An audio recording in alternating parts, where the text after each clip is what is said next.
بەسپاسەوە ئەمڕۆ ڕێکخراوە جەماوەرییەکانی مەڵبەندێکی کۆمەڵی ئیسلامی لە نزیکەوە هەوڵ و مانوبوونی ئەمەیان نرخاند بە پێشکەشکردنی ویسامێکی ڕێزلێنان.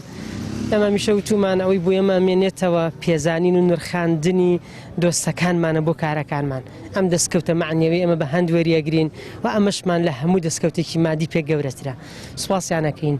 هەمیشە هاندان و دەستخۆشیەکان بۆ ئێمە وزە و توانای کاری ئایندەن و خۆشحاڵە بین.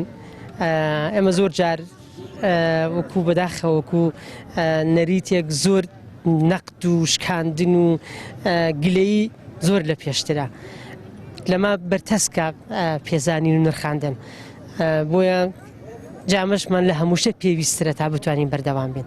بۆیە بەسپاسەوە کە ئەوان ئەمڕۆ لە نزیکەوە لە گەرمەی کارەکە و ڕێم لە کۆتایی کارێکی سەرکەوتووە هەوڵمان و ئەمەیان نرخاند پێزانین و پێی خۆشحاڵێن. پێمان خۆش بوو لە پێنجەم ساڵی فستیڤاڵی هەناری هەڵەبجە بۆ تۆڕی ڕێکخراوەکان وەکو ڕێکخراوە جەماوەرییەکانی مەڵبەندیەکی کۆمەڵی ئیسلامی لە خزمەتیان نابین، هەم بۆ تابلۆی ڕێزنان بۆ تۆڕی ڕێکخراوەکە و پاشان بۆ ژماری زیاد لە 30 نەفەر مەدالیان ڕێزنان پێ بدرێ. تەنها بابەتێکی معنەوی سوپاس و پێزانینە بۆ ڕێزانی کە جوانتر ئەرکیان کێشاوە بۆ پارێزگاکە.